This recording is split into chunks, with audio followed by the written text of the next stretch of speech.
official launch of the Sea Change Collective. The Sea Change Collective is an initiative that is working to close the racial wealth gap for Blacks, Hispanics, and Latinos in the New Orleans region. We have an exciting program for you today that we hope will inspire you. We hope that it will make you think and ultimately motivate you to join this ambitious effort. You will hear from our great United States Congressman, Troy Carter. You will hear an insightful panel and representatives of the amazing group of experts and leaders who helped develop the Sea Change Collective action plan that we will unveil today. So to kick us off, please help me welcome a visionary leader who has designed and led racial equity processes and programs for over a decade, including this one that we will unveil today. A leader who has successfully led diverse teams to tackle complex problems many doubted could ever be accomplished, and a leader whose humility and spirit is only secondary to her purpose and drive to do good for others and make real impact. The President and CEO of the Urban League of Louisiana, Judy Reese-Morse. Good afternoon, everyone.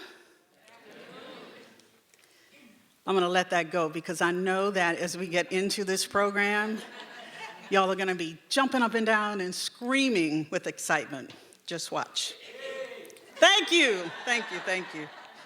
Thank you, Mr. Walker, for that very warm and generous introduction. We are so excited to have Tyrone Walker as a member of the senior team at the Urban League of Louisiana.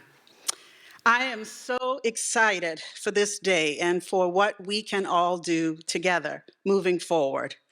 The Urban League was founded principally to assist African Americans and other underserved communities in achieving economic self-reliance. We accomplished that in many ways across 3 amazing centers of excellence, whether it's workforce, entrepreneurship, education and youth development, or social justice. In every body of work, we create partnerships because we understand the community faces major challenges that are deep-rooted and systemic. According to the U.S. Census Bureau in 2019, the median household income among Black, Hispanic, and Latino residents in the region was approximately $32,000 and $45,000 respectively, compared to $68,000 for white residents. The same or greater disparity exists when we consider home ownership and business receipts. This is why we are incredibly proud to shepherd this effort with a collective of leaders and organizations who share our ambitious vision to help African Americans, Hispanics, and Latinos to grow wealth that will strengthen their families for generations to come and strengthen our region's economy for all. The Sea Change Collective is a data-driven, community-oriented, and outcomes-focused initiative committed to identifying policy and practice solutions to close the racial wealth gap in the greater New Orleans region. Sea Change adopted a collective impact approach that leverages a network of stakeholders to address social inequities through a vision shared for change. While the Urban League serves as the backbone organization to convene and mobilize, this work is committed to continuing to advancing work based on a diverse group of aligned stakeholders. The Urban League of Louisiana launched the initiative in early 2021 with an 18-month planning phase designed to establish a coordinated regional implementation strategy for addressing racial disparities in home ownership, business ownership and entrepreneurship, and income and wages. We set multiple tables for insight and guidance, including a steering committee, a national advisory committee, 3 working groups, and countless interviews. This initial roadmap, supported by Evan James Consulting and the Data Center, includes a set of deliverables that delivers on outcomes, strategies, and activities that we believe will help to begin to close the racial wealth gap in this region.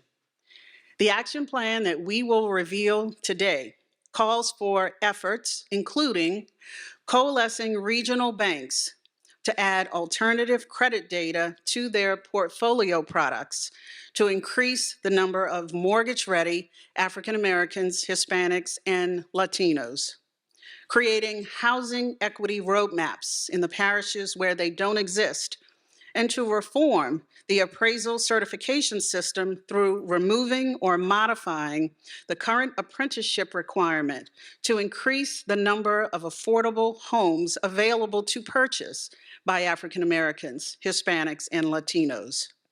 Advocating for translations in app systems and websites, for licensure and permit agencies to increase the profitability of Black, Hispanic, and Latin-owned businesses in stable industries, and advocating for a ballot referendum to put a minimum wage vote to citizens as one way to help increase access to family-sustaining wages for African American, Hispanic, and Latino people in the region.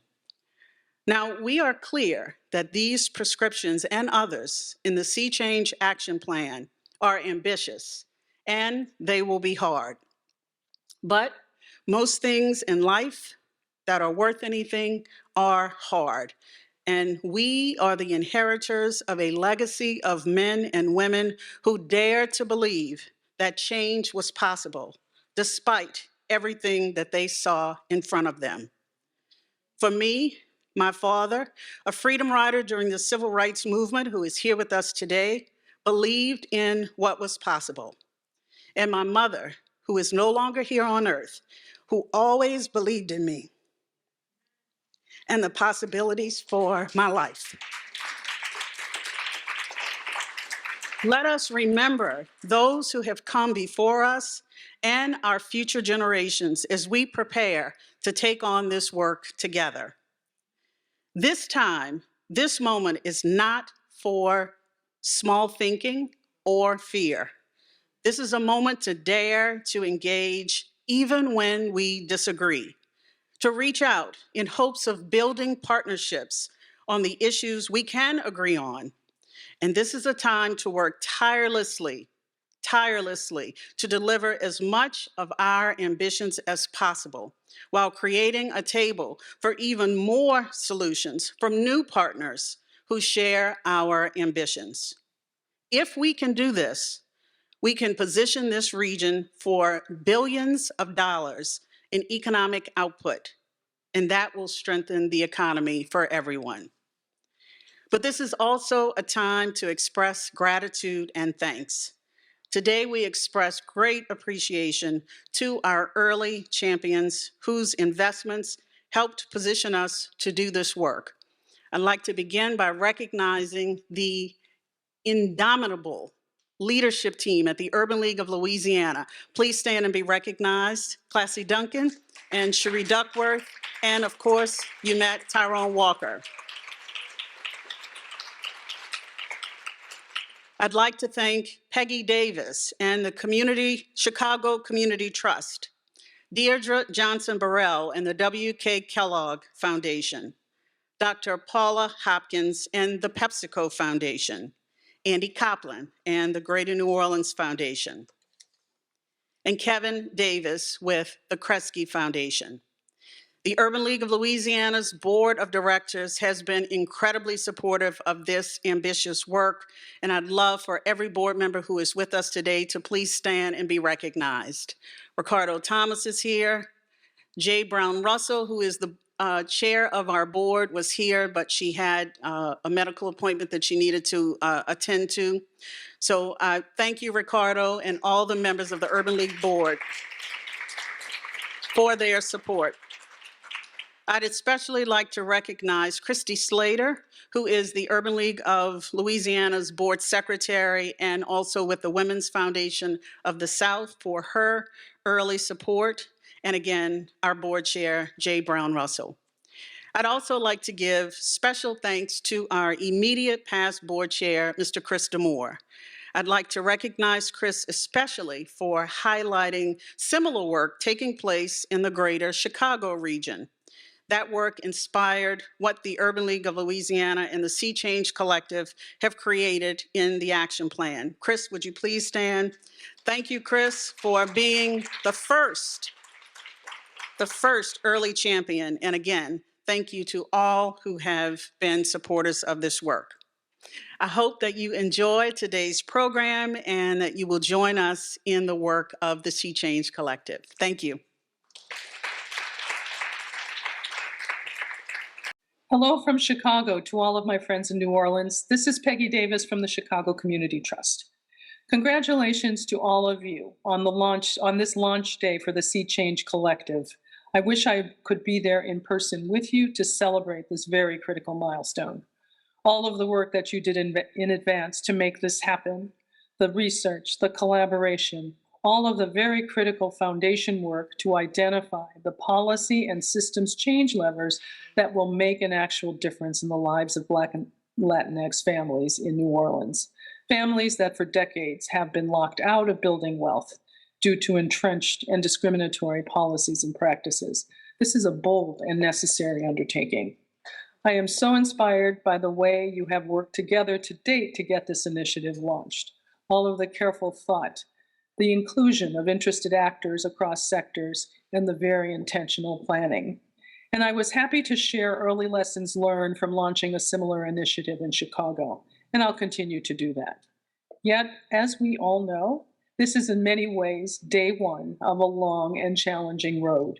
Your commitment and dedication, your knowledge, and most importantly, your collective power will be important to tap into as time goes on and as you face inevitable challenges from those who don't understand and from those who do not believe that closing the racial and ethnic wealth gap for Black and Latinx people is essential for the viability and the vitality of the city as a whole. Remember this day and the promise and excitement you feel. I know in my heart that you are all up for this challenge. We stand by to support and to cheer you. Again, I really wish I could have been there with you today, but I'll catch you next time. Bye for now. Thank you so much for those great and inspiring remarks, Judy, to kick us off. I'm going to now introduce to you an incredible panel that is going to lead a dynamic and ground a dynamic discussion that we're going to have today. So I'm going to call up each panelist in an order that we'll start. First, I want to invite up Mr. David Luggage. He's the Senior Consumer Lending and Partnership Officer for Liberty Bank and Trust. In this role, he is responsible, you can clap for that. In this role, he is responsible for the growth, management, and performance and processing of all consumer lending activities bank-wide, while providing the same responsibility for partnership lending efforts. As Senior Consumer Lending and Partnership Officer, Mr. Luggage performs in his role with a focus on service, integrity, and the sincere interest in community and business development. Thank you so much, Mr. Luggage, for being with us. Second panelist is no stranger to the Urban League of Louisiana and a great New Orleanian and one of my great friends, Ashley Gardier. She is you can clap for Ashley. She is the Executive Vice President at Policy Link. In this role, she guides the development and execution of programs to ensure that the 100 million people in America living in poverty, particularly those who face the burdens of structural racism, can participate in a just society, live in a healthy community of opportunity, and prosper in an equitable community. Ashley manages programs and strategies to deliver high-level leadership and partnership across broad equity ecosystems. Prior to this role, she served as Executive Vice President and COO at the New Orleans Business Alliance. And prior to that, she served as a Senior Advisor for the Office of Economic Opportunity Strategy in the former administration of former Mayor Mitch Landry. Let's give it up for Ashley Gardier. Another great friend and former boss, Mr. Andy Copeland. Andy Copeland serves as the President and CEO of the Greater New Orleans Foundation. Andy previously served as First Deputy Mayor and Chief Administrative Officer for the City of New Orleans under Mayor Mitch Landry. In this capacity, he oversaw the day-to-day operations of the entire functions of city government.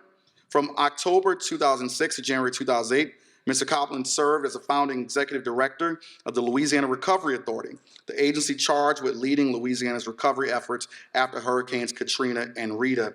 In addition to that, Andy served as chief of staff for 2 former governors, and I am proud to say that my former boss, the Great New Orleans Foundation, launched the Great New Orleans Foundation's very first Fund for Racial Equity. Let's give a round of applause to Andy Copeland. Our next panelist is a great partner of the Sea Change movement. She is a member of the Sea Change Collective and was the co-chair of our working group on business and entrepreneurship, Ms. Myra Pineda. Myra is a local businesswoman and president and CEO of the Hispanic Chamber of Commerce of Louisiana, where over the years she has worked tirelessly to develop strong and long-lasting business relationships between Louisiana, the Hispanic community, and Latin America. She is a former Consul General of Honduras in New Orleans, Arkansas, Tennessee, Mississippi, and Alabama. She is a former president of the New Orleans Hispanic Heritage Foundation and has been a member of the board of directors of the foundation since 2000. Our next board member is going to be Mr. Lamar Gardier. Lamar is the executive director of the data center. Most importantly, he's the husband of Ashley Gardier, smart one in the house. He is responsible, in addition to being executive director of the data center, he is responsible for guiding the data center's mission of democratizing data into realistic action, ensuring quality standards and the ongoing impact of the organization. In addition, he is responsible for leading the data center's ongoing efforts to transform local culture to one that embraces data as an intrinsic component of sound decision-making. Lamar joined the data center after 6 years with the City of New Orleans as the Office of Information Technology and Innovation. He led that office. Let's give it up for Lamar Gardier. Our final board member is also a great, great friend of the Urban League of Louisiana and many organizations here, State Representative Royce Duplessis. Representative Duplessis was elected in a special election in 2018 to serve in the House of Representatives for District 93 in New Orleans. Prior to serving in the legislature, he worked as a special counsel for the Louisiana Supreme Court and served as chairman of the New Orleans City Planning Commission. Prior to that, he worked for the New Orleans City Council, where as a graduate of St. Aug, I'm not going to hold that against him, Xavier University of Louisiana, and Howard University School of Law. He's a practicing attorney and operates a solo law practice with a focus on civil litigation. So I'm going to join you all. How y'all doing? This feels good sitting where y'all sit. Well, this is going to be an exciting conversation. And to kick us off, I got to pitch it to Lamar, who's been, as Judy said, with Evan James Consulting, formerly known as Square Button. The data center has been a foundational partner in this work. And so, Lamar, you all have, at the data center do extensive research on disparities across areas, including, obviously, racial wealth gap. So to help lay a foundation for, an objective foundation for this conversation today, why don't you share some data points that magnify just why it's important for anybody to be doing this work of closing the racial wealth gap? I'd be happy to, Tyrone. Thank you so much for inviting me to be on this panel today, and to Judy and the rest of Urban League for working with us on this very important initiative. So if we're talking about the racial wealth gap, we really have to start off with a little bit of history, because America didn't always have a middle class that was vibrant and those things. We created that middle class on purpose during the 20th century, early to mid 20th century. And when we did that, we built it based on home ownership. So we put together federal programs and laws and policies, initiatives and things like that to build the middle class. But when we did it, we didn't include Black folks, people of color, in those opportunities, right? So by the time we get to civil rights, there's a lot of wealth that's been accumulated and generated, but none of it was accruing to people of color.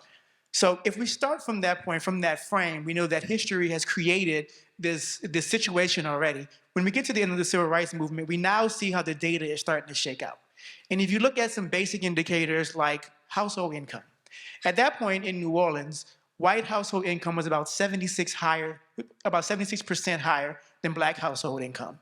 By the time we get 40 years later to present day, it's 176% higher, right? So what we see is that even though some of the laws changed to be race neutral, the policies didn't do what they needed to do to close racial gaps. That's part of how you know that what's working in this situation is a system, right? The way the system works creates outcomes that are not producing opportunities to close the racial wealth gap, right? The same kind of statistics exist for home ownership and business ownership and entrepreneurship and down the line. And again, when you look across the board, when you see these kinds of persistent disparities or disparities that have grown over time, that's when you start to understand that these are systems-related things, not just bad choices by particular individuals or anything like that. So I'm going to pivot to the smarter guardian in the house. So I know you're smart, brother, but I actually got a great affinity for her. Building off of Lamar's perspective, at PolicyLink, you all focus a lot on ensuring that those who live in poverty, particularly those in minority communities, can participate in a just society, right? So you get an opportunity from your lens and from the work that you've done in New Orleans on workforce development, all forms of economic development with a racial equity lens. What are some of the things that you're seeing happen in other communities across the country that we can learn from where other people are trying to tackle just the same thing that Lamar highlighted? Awesome. Well, first of all, thank you for having me. Don't come for my husband. He's going to do that. For those of you who don't know PolicyLink, I just want to quickly share that we are a national action and research institute. And for the last 25 years, we've been focused on really lifting up what works. What that means for us is that any policy agenda that we expect to be successful emerges from the brilliance of local leaders. So we can't do our work well unless we are kind of deeply rooted in partnership with folks on the ground. Angela Glover Blackwell, who is our founder, is also a member of the National Advisory Committee for Sea Change. And she's one of the people who introduced this notion of racial equity 25 years ago. So can you imagine 25 years ago, the words that just roll off our tongue now weren't in the conversation. And so the next generation of our work is to make sure that as racial equity becomes ubiquitous, right, that it's not watered down. So what you ought to expect from PolicyLink moving forward is even greater discipline around impact. So you'll hear me reference a lot a focus on 100 million people in America who are economically insecure. We are dogged now in whether or not the change that we pursue actually delivers outcomes and changes the lives of those 100 million. So that's just a brief bit about PolicyLink. In terms of your question about lessons from the field, so early in the COVID pandemic, we convened a network of chief equity officers in cities across the country. So Minneapolis, Austin, San Antonio, Chicago. And part of the charge of our time together was to really talk about and surface what ought to be the priorities for advancing racial equity, and at that time through the lens of the American Rescue Plan Act. And the reason I even mention that is because so many of the core tenets of that work are reflected in the Sea Change Collective. So explicitly naming racial equity as a goal, and then having specific targets, engaging historically underserved communities in prioritizing the strategies and the investments, stabilizing and growing businesses owned by people of color and immigrants, connecting unemployed and low-wage workers with good jobs and careers, preventing displacement in our housing market, and then tracking disaggregated data to ensure accountability to equity goals. So all of these are lessons that we've learned together about how we strengthen our communities and our economy. But the last piece is really about the lessons in doing this work for the past 25 years. And some of those lessons have been profound, but also unsettling, if we just tell the truth. and it's changing how PolicyLink is choosing to show up in the broader equity ecosystem. One of the first lessons is that program interventions on their own are insufficient. Now, Tyrone told you all about my journey and the roles I used to have, and you should just know that I've been in a grieving process for the last couple years about that level of investment of time and our collective energy to discover that the program interventions are insufficient.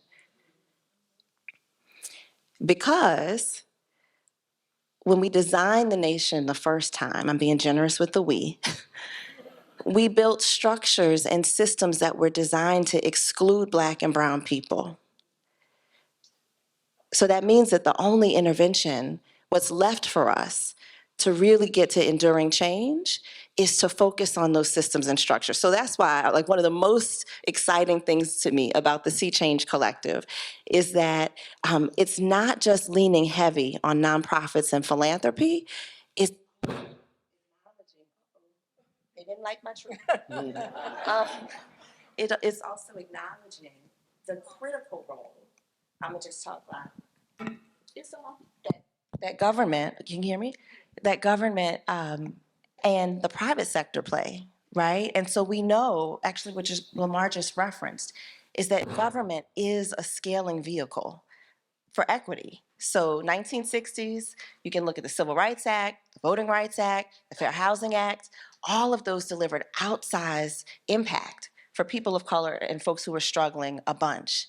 And then the hard truth that we learned in city government here through the disparity study was that even when government is at its best, even when it's doubling down on its commitment to the underserved, the private sector outspent us by 50 times, 50 times. So the collective and the work that you're doing and the intentional engagement of government and the private sector is just huge.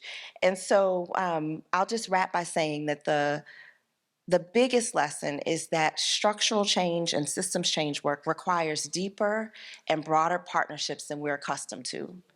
And we have got to get comfortable in doing our work differently. And then the last thing is just the construct of this panel is a reflection of how we have to do our work now, right? So data analytics meets policy and advocacy, meets economic development, meets community philanthropy, meets national infrastructure. And it really is this cross-sector approach along with, this is why I'm so excited about this launch, the kind of on-the-ground regional campaign. That's what's going to deliver the change that we're seeking and change that endures. Wow. Thank you, Ashley. Dulcie, I know she doesn't want me to come for her husband, but she's dynamic. Myra, I'm going to turn to you now. Ashley said something that is obvious to many of us, which is that when this country was founded, it wasn't founded for everyone. And we are still today living with the ways that this country was structured and the policies and practices that are inherent and baked in everything that we do. So often in these conversations that we've had over the last few decades, as you talked about 25 years ago, one of the earliest times where people started to identify this thing as racial equity. For a long time, that was all just about helping African Americans only get to a place of equity.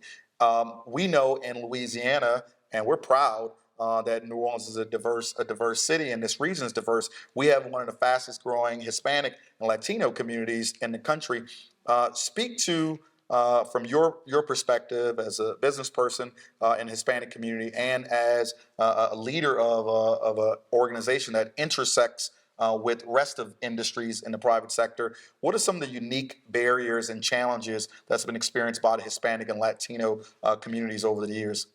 Thank you, Tyrone. And I'd like to start by thanking my good friend Judy Morris and the Urban League. This is a very exciting day. Thank you for allowing me to join this panel today.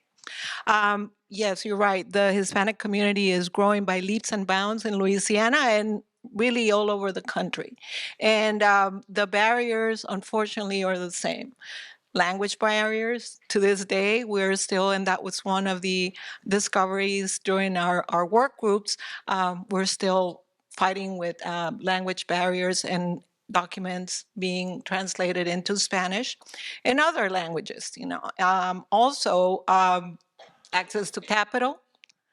Access to capital is there. Access to contracts and opportunities that will allow business owners to scale. But also, we're living with Hispanics not owning assets to help them with their businesses, to grow their business. We are also facing debt. Students are getting into higher debt and also getting into credit card debt because, you know, again, that's the only way to access capital for their small micro entrepreneurship efforts. Also education, access to healthcare. So it's study after study demonstrate, and I know the disparity study that New Orleans conducted was a reflection of that. But we are right now leaving the pandemic, and to everyone, it was a big surprise why the Hispanic community was disproportionately impacted. Well, it's because it's the community out there working, not having the luxury to stay home because they have to, you know, bring bread to the table and feed their families. So there are many disparities. There are many gaps. The Hispanic Chamber of Commerce works, you know, to resolve many of them and provide tools and resources to the community and work side by side with wonderful organizations like the Urban League, because this work for everyone and not just one organization. Thank you for that, Myra. I'm going to go to, well, thank you for that. I'm going to go to David with Liberty Bank. Myra obviously represents the Hispanic Chamber of Commerce that obviously engages with all sectors of folks, particularly in the private sector, helping kick the rocks out of the road for Hispanic Latino communities. Your bank is a part of an industry, obviously, and as we'll talk about a little bit later, lending, capital access is just critical. Before we get there, so much of the equity work can be controversial in the private sector, where there's so much focus on growing revenues, obviously, and making profits, and giving a great return to your shareholders and the like. And all those things are important. Why does Liberty Bank particularly? Why is Liberty Bank as a financial institution in this fight and be willing to stand next to and partner with efforts like Sea Change Collective that's looking to close the racial wealth gap? Well, first, is it on? Yep. Yeah, I want to thank you for having me here, and thank you for having Liberty Bank here. We're celebrating our 50th anniversary, November 16th. Right. And I always like to tell everyone, we started at 2 million and we just reached $1 billion. And so we'll shoot for 1.5 billion in the next 5 years. And folks don't really appreciate that the largest African-American owned bank is here. That's right. In the city of New Orleans, right? So I want to start, I'm going to give you my answer that I have written, right? And then I'm going to give you the answer from my heart, right? So Liberty throughout our history has been, and is still passionate about helping individuals achieve financial freedom, whether it's homeownership, providing capital to small business owners, or providing financial literacy training to individuals in our communities. Closing the wealth gap has been a foundational pillar of Liberty's strategic focus since its inception of the bank. With all that said, and I tell folks this, I've been in banking, lending money for 30 years. I've lent money at majority banks, lent money at Liberty, lent money at finance companies. And at Liberty, because everyone who works at Liberty is the community. We are this community. I wake up, I walk in the office, and we figure out how can we deploy capital every day? How can we stretch the box that we have, because we are regulated by the federal government. So we have a box. There are certain things we cannot do. But we spend every day figuring out how can we stretch that box to help folks in the community? And it's a passion not only of management, but of the folks who are in decision-making positions there. And that's one thing, and I know we're going to talk about this later, but having folks of color in decision-making positions in a financial institution is critical to moving this conversation forward. Because without that, and it's no fault of anyone's, without that, there are just certain things that one person who's not from the community cannot understand, doesn't have the experience to understand, to be able to make the decision to move that loan request or request for capital forward. And throughout my career, $5,000, whether it's $5,000 or $50,000, that $5,000 can have a big, huge impact on a family, even a small business. So Liberty is just dedicated to that every day. Every day we walk in the bank. Perfect. Thank you so much for that. Let's give a round of applause. Thank you, David. David said something that if you peruse through the action plan that we're unveiling today, David mentioned something that came up time and time again from our working group members about prescriptions to move things forward. And he talked about representation throughout industries that impact the levers that we're trying to change. So thank you for sharing that. Go to my friend Andy. Andy, as I shared already, has a lot of experience in government, in the nonprofit sector, and now as the president and CEO of the Urban League of Louisiana, the Great New Orleans Foundation. I mixed up my jobs. I mixed up. That's what happens when you have multiple bosses and a part of one thing. But Andy, it is the case that philanthropy hasn't always invested in this body of work, and particularly in this region. You know, people forget that one of the things I love about the Great New Orleans Foundation is KNOF is a regional foundation, not just a foundation dedicated to New Orleans. And for a long time, we all haven't seen local foundations or regional foundations invest in this work. So I guess my question to you as a leader in philanthropy in this region and a leader of the Great New Orleans Foundation, why is KNOF invested in this body of work, and how? What are some of the roles that philanthropy can play in closing the racial wealth gap in partnership with community? Yeah, thank you, Tyrone, and I appreciate the promotion. Judy, watch out. But it's a privilege to be on this panel and to be with you all this afternoon. I think, Tyrone, you described it pretty well, which is we didn't always have a racial equity lens at the Great New Orleans Foundation. When I arrived there in 2016, I think our team was making, and again, since Hurricane Katrina, had really prioritized thinking about what investments that we can make that are most likely to change experiences on the ground for the people in our community. And every single issue that you look at, there's a racial disparity.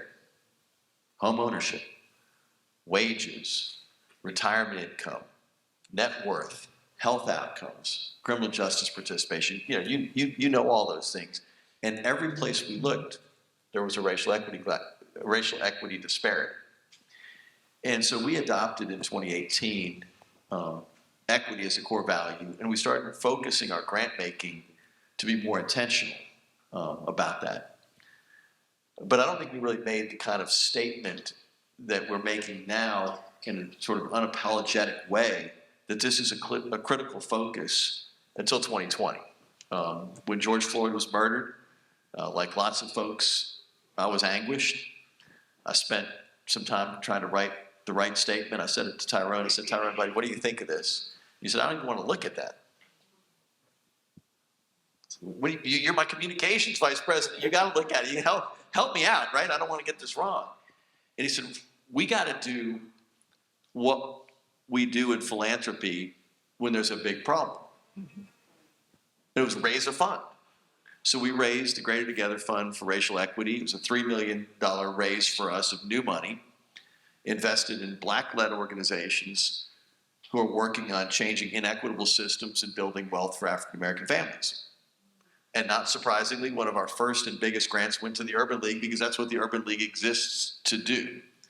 And our goal was to fund those organizations on the front lines who were doing what they're doing. So we were inspired by the Sea Change vision from the outset and wanted to make a commitment to do this. And I think when you think about the systems, and again, Lamar gave us the data on the inequities, you know, until some of this work, I didn't realize that the GI Bill, where my uncle went to war for his country, got shot down, was in a POW camp, came back home, and our government paid for him to get a PhD and become a professor.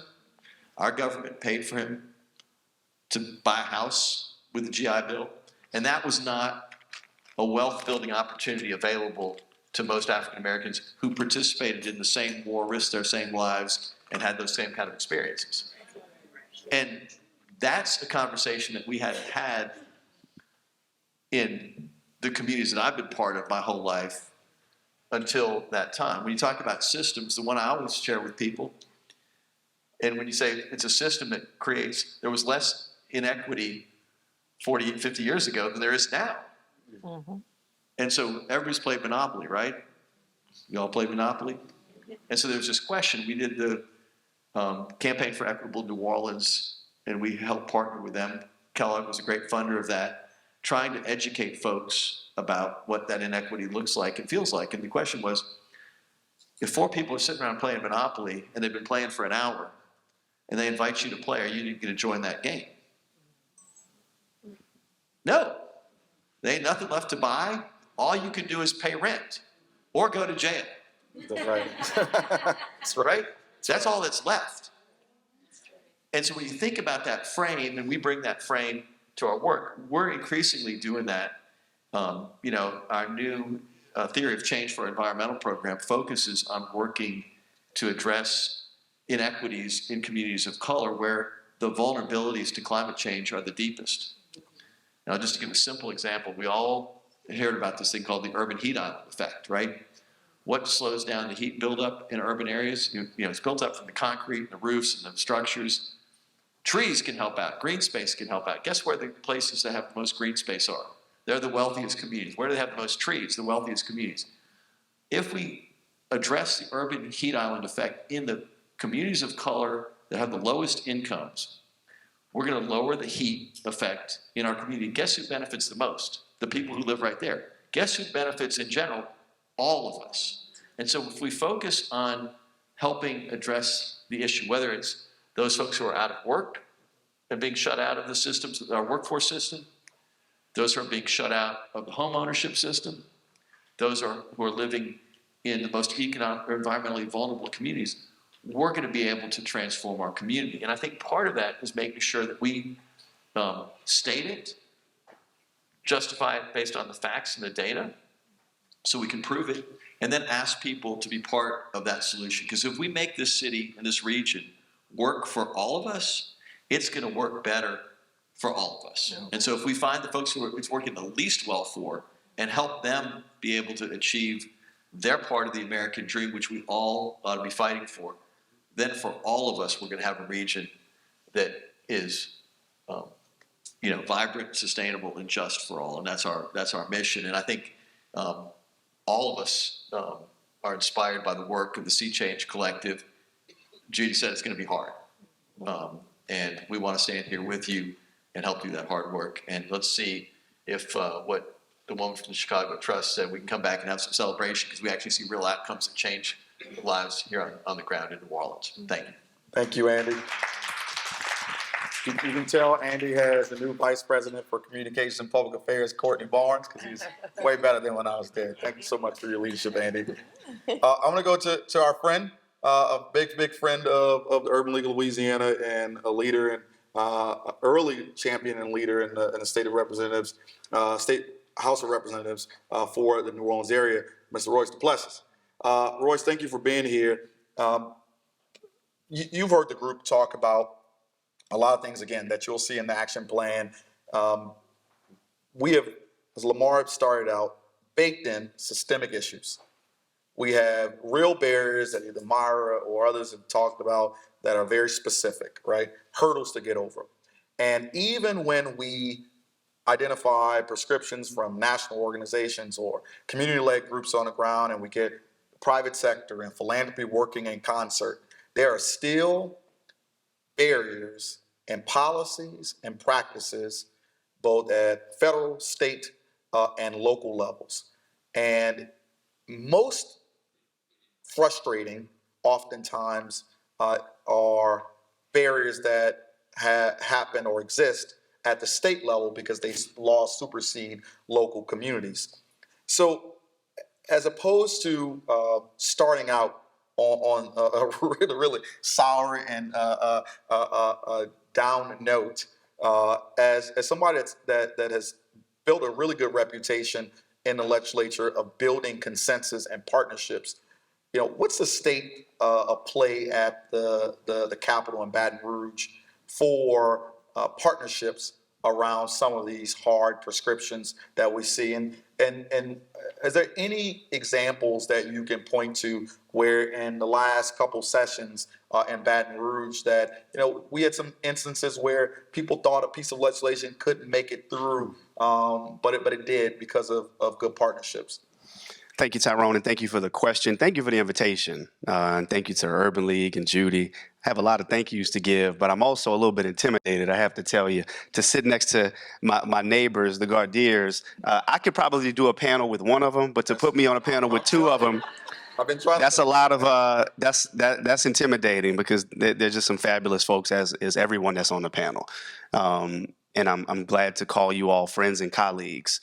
So being a member of the state legislature and working in policy, and trying to be someone who is focused on equity through policy, we all realize, and it's been said time and time again, that we didn't get to where we are by accident. And I'm in concert with all the sentiments that have been said, particularly what Ashley mentioned about the fact that philanthropy can't do it alone. Private sector can't do it alone. Policy plays such a big role in all of this. I can give a few examples and talk about a few things where I've seen some progress. But Louisiana is such a contrast to the city of New Orleans. For example, several years ago, when I first got to the legislature, and I see my friend and former colleague, Congressman Carter, who was a leader and a warrior on the issue of trying to raise the state's minimum wage.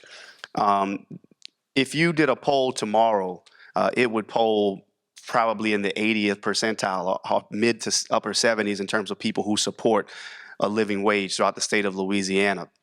It's hard to get that bill out of committee, right? It's hard to get that bill out of committee. The city of New Orleans, we know generally where we stand on that. Now, the private sector isn't too crazy about the idea of being told what to do by government in terms of setting wages and the like. And that's a debate we can have, because I have business owners who will say, look, I pay well above the federal minimum wage of $7.25, paying a living wage of $15 plus. But I brought some legislation that would try to get rid of the state preemption that currently stops the city of New Orleans from being able to set its own minimum wage. Very, very challenging legislation, very hard to get out of committee. But that's sort of the climate that we're still in at the state capitol. And I see Jan Moeller from the Louisiana Budget Project, who they are the pretty much the central body that we work alongside of for working on policies that are equity-based and focused on this issue of trying to close the racial wealth gap. And the truth of the matter is, we cannot close any equity gap if we're not talking about the racial wealth gap. So about a year or two ago, I started paying attention to this conversation around what's called baby bonds. And this was something that had been floated at the federal level, and I'm sure Congressman Carter's familiar with it. Cory Booker has been a champion of this concept. And the thing that attracted me to this particular policy was, we know in Louisiana we have a seriously high rate of poverty. And we know that disproportionately communities of color, particularly the African-American community, Black and brown communities, are in high poverty rates. this isn't what some would call a giveaway or some handout program. The concept is that you identify the poorest who are born. We have chosen to look at babies who were born, their parents on Medicaid, okay? It's about 45,000 babies a year based on the studies that we got from LDH. And the idea would be for the state of Louisiana to invest in a trust for every child that's born. Pick a number, $3,000, $3,500, $5,000. And we invest that money. So over the course of 18 years of their life, as they grow, they have an option when they turn 18. Hopefully that money will have yielded some sort of increase, sort of like any other bond would, and they would have three options: to either buy a home, to invest in a business in Louisiana, or to use it on their education. Some might want to compare this to TOPS, but it's not comparable to TOPS because we know who benefits from TOPS, despite who was originally intended to benefit from TOPS. And this, when I brought the bill, the fiscal note, which is the cost of the bill, which was my intention, it was to create some shock value. I mean, it like made people jump out of their seats. And we knew it would be hard getting the bill passed, but it ultimately turned into a study resolution. And the reason and we're studying it right now, and I'm working with all of the different agencies and stakeholders on this. The reason I cite that example is because even in that debate, I ran into some pushback just to study the idea of trying to look at ways in which we can invest in our poorest. Mm-hmm. Ran into some, we got it passed. I handled it on the House floor, and Senator Gary Carter handled it for me on the Senate floor. And they literally tried to come after it just because we wanted to ask the question of how we can help the poorest who are born in our state, which we know by far are black and brown children throughout our state. But we got it through, and we're looking at that. And also mentioning Senator Carter, we had collaborated a year prior to create a subcommittee that was focused on studying issues that groups like the Collaborative, groups like the Black Chamber have been working on for years. We created a task force called the Minority, Women, and Veterans Business Task Force. Now, it didn't start off that way. That's an interesting collaboration. Right. So anybody who's been to the state capitol, when we got together, we said we need to look at lending practices, we need to look at housing practices, we need to look at business opportunities, DBE practices for Black-owned businesses. If we would have just called it that committee, dead on arrival. Right. So we had to call it the Minority, Women, and Veterans Business Committee just to get it started. And unfortunately, we have to thread the needle that way in some instances just to get a little bit of progress. I'm more of one who prefers just to be direct and calling it for what it is. And I'm a firm believer that race-based issues cannot be solved through race-neutral policies. So we have to be very direct about that. But I'm also interested in progress too. And I think we have seen some progress in 2021 when we had our fiscal session.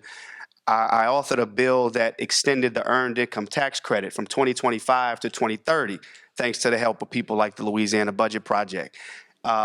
We were able to get Republicans to vote for that bill, right? And I don't want to make this a party-based discussion because I don't know what anybody's political party is, and quite honestly, it doesn't matter to me. But that's not very popular amongst some of my colleagues on the other side. But we were able to get that bill passed by just sitting a few of them down and talking to them and explaining to them that the data overwhelmingly shows that policies like this benefit working people to help them rise out of poverty. So there are glimmers of hope. It's going to be a tough battle, but I will tell you, I was having coffee with Chris Diamore maybe a year ago or some time ago, and he was telling me about this Sea Change initiative out of Chicago. And I was very excited that he and Judy were going to be working on tackling this issue because it's something that's very near and dear to me because, quite frankly, many of the challenges that we're faced with as a community, we're never going to be able to tackle until we deal with the issue of the racial wealth gap. So when I got selected to be a Unum Fellow, I made this the issue that I was going to try to prioritize. Now, I'm a little behind on my project, I'm going to be honest with you.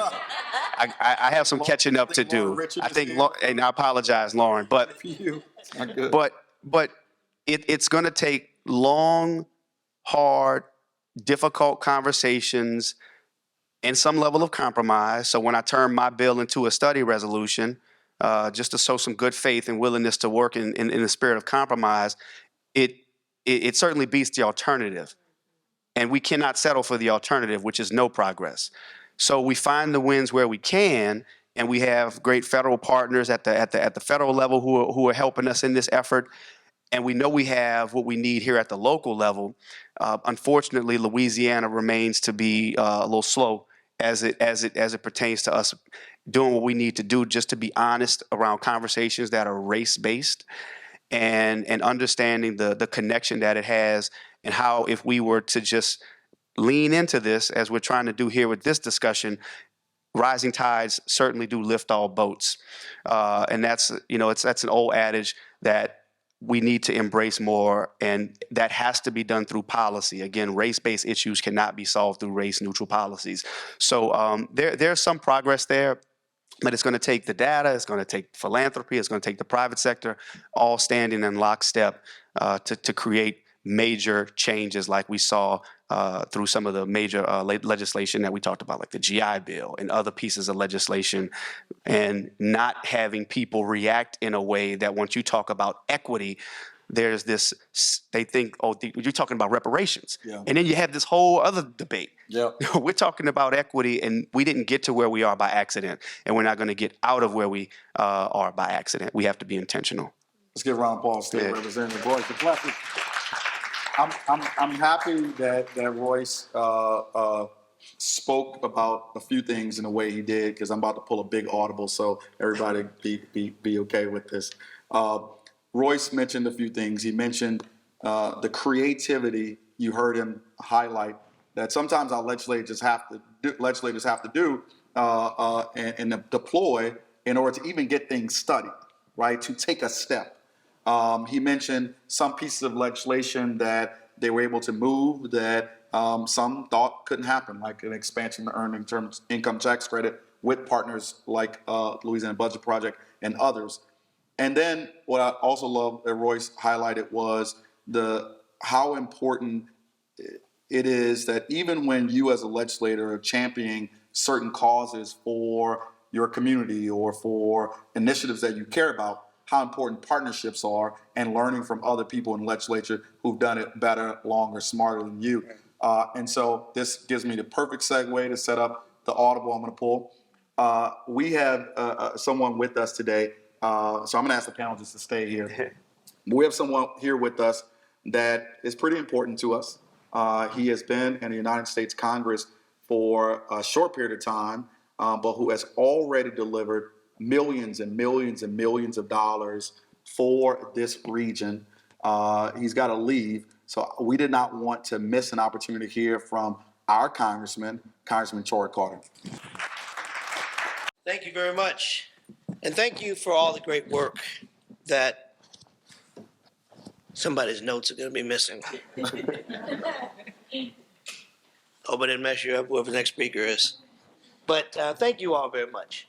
Thank you. Thank this incredible panel. I was only here for a few moments to hear what you had to say today, but I've heard from each of you at some point or other, and I know where your passion is. And a huge thank you to my friend, Judy Reese-Morse, who we go all the way back to undergraduate days, and her incredible work here at Urban League is something that's admirable, and I'm very honored to work with you, to work with this organization, to work with the head of the Urban League, who's my friend and former colleague in both the legislature and in local government. When we talk about the gap between the haves, the have-nots, the opportunities, and those that don't have, we know that this is real. This is not just academic. And we see the differences when we employ policy, like the extended child tax credit. When we had the child tax credit for nearly a year, we saw 50%, 70% in some cases, where we were pulling families out of poverty. Well, that extra resource every month made a huge difference in the lives of people of mothers, of fathers, of children, of grandparents, who were able to then dedicate those resources to their families, to their children, which made a big difference in our community. So you've got to ask the question, why is it that some don't want this? So let's be clear and let's be deliberate about our conversation. As much as we push for it, there's some that push against it. So when you say it's going to be hard, it shouldn't be hard. It shouldn't be hard. But you've got a force that doesn't want to see the level of progress. And as Representative Duplessis said so eloquently, listen, in the legislature, we fought tirelessly to try and increase minimum wage. I had a minimum wage bill every single year. I had a equal pay for women bill every single year. Royce joined me in those efforts.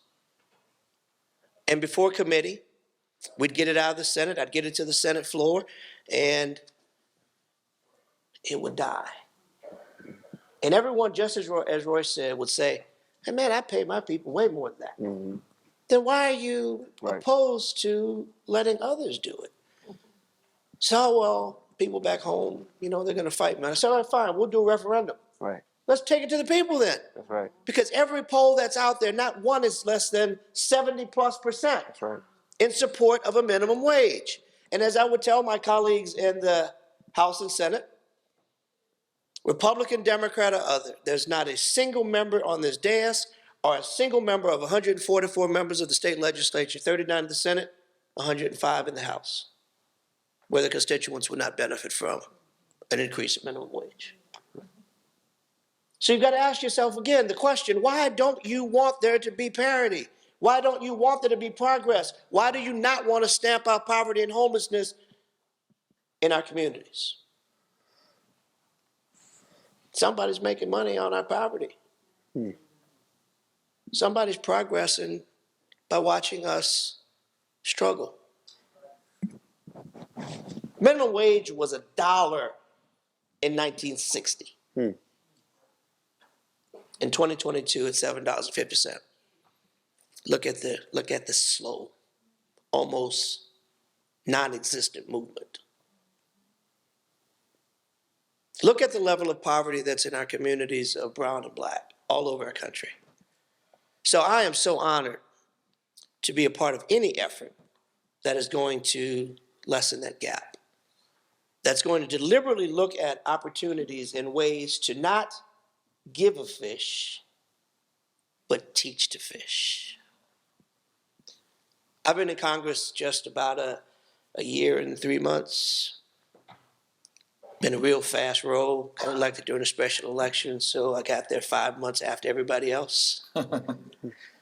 But we didn't waste any time in going and fighting and using the resources and experience that I've had to try and fight for and bring money home, because that's one of the principal roles that a Congress member can do, is to trust your state and local government, to trust your philanthropic leaders, to trust your elected leaders, to trust your faith-based communities, to trust people like Urban League, who has tested and proven their efficacy and their ability to make things happen.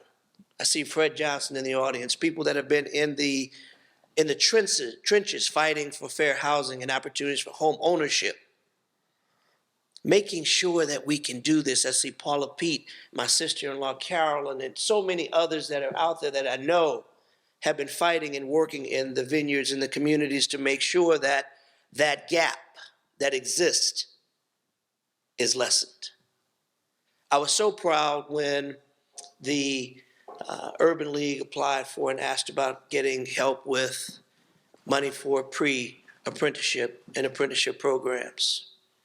Very proud to have been able to fight for and deliver $1.2 million for that effort.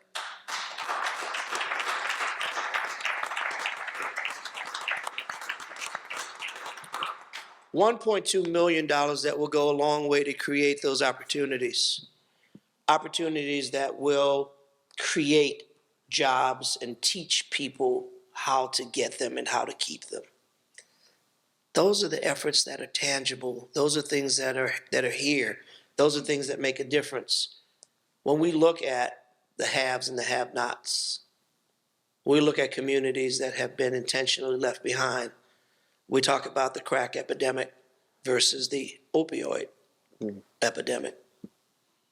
We have a United States Senator that's playing on that, who somehow suggests that using crackhead, well, I don't think he would flip that and say opioid addict.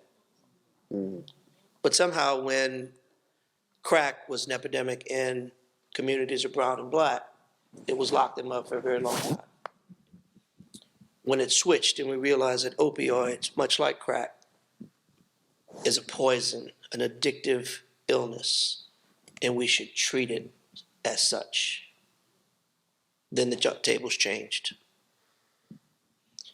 We have to remain deliberate in talking about these things, because you might ask, what does that have to do with the wealth gap? Of course, it all has to do with the wealth gap, because you have selective enforcement, because you have communities that are under attack, because you have young people who are not given a second chance because of where they live or how they live or because what they look like. As we discuss these gaps and wealth gap shortening mechanisms and methods, we have to always talk about how do we also adjust the social injustices as we look at the criminal injustices, as we look at the issues with banking and the lack of access to capital. Starting a business is daunting in and of itself. But try and borrow money if you're black or brown. Thank God we have the Liberty Banks of the world who are there to fill in the gap. But they're one with broad reach, many branches, and a president that gets it. But we've got to do better. We have to have our majority-owned institutions to also recognize the importance of homeownership, starting a business, maintaining a business, having money for expansion of a business. And those are discussions that we have to keep alive and well, because there is no one single silver bullet that fixes all that ails our community. It's all of the collective will of these very talented panelists that will step up and fight for communities of brown and black. Our brothers and sisters in the Hispanic community, the African American community, women and veteran-owned businesses. And I chuckled to myself when Royce mentioned that they had to kind of disguise the name. Been there, done that. Yeah. If Mark were here today, he'd tell you we used to have to say populations of 450,000 or above because we couldn't say New Orleans. Yep. Yeah. And now we still find ourselves having to cloak our efforts in titles that kind of throw you off a little bit. And Washington is just the same. We have to wrap and bundle bills to pass them. We have to wrap and bundle. That's what we tried to do with the extended child tax credit. Right. Is to bund it into the Build Back Better. And they summarily went into it and said, we're taking that out. And I'm going to end the same way I started. Ask yourself why. Why? In America, we shouldn't have hungry people. In America, we shouldn't have homeless people. We're too rich a nation. Ask yourself why, and be determined to fix it. And I am a full partner with you as you do that.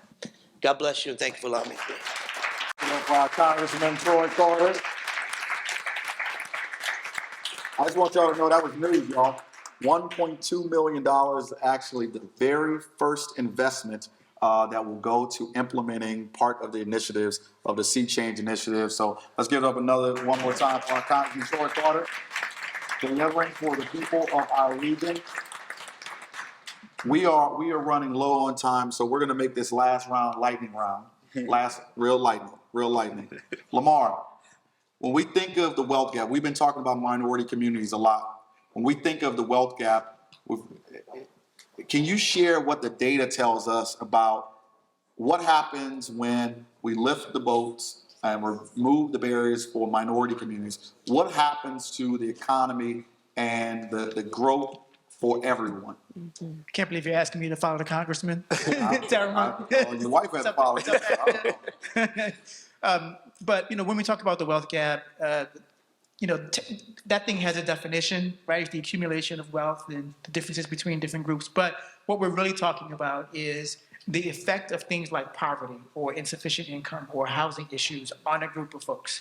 And what the data shows is that when groups of folks are systemically in those disparate situations, then you have quality of life issues like crime, right? We're having all these conversations about violent crime and how we deal with that, and we're going to throw a bunch of public safety solutions at it. But the reality is we can't fix those problems without fixing our issues around the wealth gap and poverty, right? That's what the wealth gap is, right? And that's what it means to solve the wealth gap. The same thing is true around disasters. When you have a disaster, you can recover yourself if you have wealth. If you have a pandemic, you have wealth, you can afford to not work for a little bit to avoid being sick. Those are the kinds of things that's been mentioned before, that when you help one, who is the least of you, you help everybody, right? Policy link calls it the curb cut effect, right? That's part of what's included in this sea change work and closing the racial wealth gap. Examples would be like the minimum wage conversation that we've been having. Turns out that in New Orleans, it's $34 an hour for one adult and one child to survive. But in Louisiana, it's $32 an hour, right? The lowest and highest parishes, there's only a $3 difference in terms of the living wage, right? So when you have a conversation about the minimum wage, it's not a Democrat or Republican conversation. It's not a New Orleans versus Louisiana conversation. Everybody would benefit from a minimum wage that approaches the living wage. And that's how solving the wealth gap solves problems for everybody and produces better economic output, not only for the people who you've solved that problem for, but for the people who are benefiting from the extra spending power that those people now have. Thank you for that, Lamar. I'm going to go to Myra. Myra, do it faster lightning than Lamar, but he's Faster. He's really excited. really smart. Yeah. Myra, you remember as being a member of one of the working groups, a leader, one of our co-chairs, that so much of the conversations centered around access to capital. I remember in a separate working group that you lead, one that Fred Johnson is a part of, and he had me chuckle, but he made me remember this concept. And it kind of matches some of the focus that your business and entrepreneurship group talked about, which was access to capital. Fred had a statement that stuck with me. It's like, we can't create another welfare program. This has got to be something that kicks the rocks out of the road and gives people opportunities to build for themselves. And this cannot be perceived as something that just benefits. It's another handout and the like. So from your seat, from your vantage point, how important is one, access to capital important for your communities, the communities that you represent primarily in this work? It's critical. It's been mentioned several times already, without that access to capital, businesses cannot continue to grow. You have, and I know there are several experts in the room, the lending practices, unfortunately, do not favor our minority communities, the Black community, the Hispanic community. So access to capital is critical. It impacts every aspect, and as it's been mentioned as well, if these businesses have this capital to invest into equipment, into their talent, into their business, then everyone benefits from it. So I just want to say it's about being intentional. It's about working together.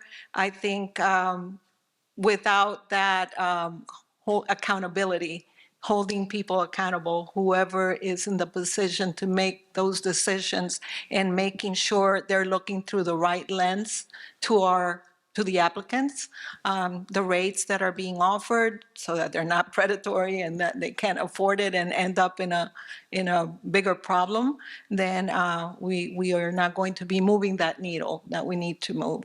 So it's I think an exciting time. We need to continue down this path. Yes, The conversations will be uncomfortable. And I want to say something else. I think we need to look at organizations that are in the ground working to build capacity to, that also need that funding and the help, to look at that, because we work very, very hard and sometimes 3 times harder than our peers. And I think we can take a look at that too. Thank you so much. I'm going to go to David because that was just a tee up for you. It's like an assist. I got you. You're in banking, and Liberty obviously has certain principles and values that guide your work and your lending primarily. Or you're a part of an industry. You're a part of a network of other lenders, and particularly community lenders. Earlier this week or last week, Vice President Harris went to the Freedmen's Bank Forum that highlighted the long history of racial inequity in banking and lending and access to capital. So from your vantage point, one, what can leaders in your industry do to influence your peers? And then how can we as consumers and advocates, as leaders, help undergird and push, behind the backs of leaders like yourself at Liberty or other banking institutions that are trying to influence other lenders to turn on the spigot more and lend in a more equitable way? Okay, so Liberty does a good job of having folks in place who understand what's going on in the community and make those decisions. The problem is our brethren in the majority banks who don't have those folks in place, right? So to me, that biggest issue, as I spoke earlier, is having diversity in those decision-making positions. Perfect example. You can have corporate say, we have $50 million we want to spend in those communities. But you have line level folks that are not diverse that are making those decisions, right? So there's a disconnect between what management or corporate wants and what those line level people see. Give you a quick example. Was working for a nonprofit lender in Louisiana, lending money. Client in Baton Rouge, retired postman, African American. He loved to play pool. He wanted to start a billiards hall, television, pool table. He invested $250,000 of his own money into the billiards play. Bought a building. He needed $150,000 to finish it up. Perfect credit, cash. I could not get folks in New York City, where my underwriters were, to understand that folks in Louisiana like to play pool. Wow. So that was a $150,000 deal. It happens every day, all day, millions of dollars. So that's a perfect example of something that needs to be focused on that can push the needle forward. Thank you for that, David. I want to go back to Representative Duplessis. Building off of David's advice, right? Mm-hmm. There's a lot of folks in the audience and throughout our region that go to their legislators and other leaders and advocate. Mm-hmm. We want things to happen. We sound the alarm. We want to push for certain solutions. Give us just quickly, what's some do's and don'ts, right? There's a lot of people in the space, and a lot of people want to, push. Yeah. But what works and what doesn't as a way to help us think through our next steps? Well, one thing to do is to definitely engage. Definitely engage. And I think that sometimes I'm sometimes disappointed that there's this assumption that you can't talk to your legislator or that they don't want to hear what you have to say. Which leads to my don't make that assumption. Engage us at all levels and don't assume that policymakers, elected leaders, whomever have it all figured out, because we simply don't. That's why I'm blessed to be able to call people like Lamar and Ashley and Andy and so many others to kick around ideas. And I see Charles West and just so many other people who I can call and be advised on different issues because, that's the process. And I would say, that's probably the main thing. And there's a level, I think, of patience because we're all recognizing need and, that fierce urgency of now to act, which can lead to frustration, which can lead to apathy when we run up against challenges. Yeah. Trying to change systems that were designed, centuries ago, and trying to break those things can lead to, can sometimes seem overwhelming. But I think, our focus should be on almost like building a cathedral, and we have to be focused on our task, trusting that we're all holding one another accountable for a larger mission that some of us may never see the end result of. And that same thing applies to when dealing with elected leaders, because administrations change, representatives change. Sometimes we take 2 steps forward, someone comes in through one signature can, set us 5 steps back. And unfortunately, that's all part of the process. But let's remain hopeful and just keep working. And Andy knows because we had some stuff we worked on this session, that we got done and still working on it, and that's just, I probably shouldn't have mentioned that. But anyway, and in any event, just engage us.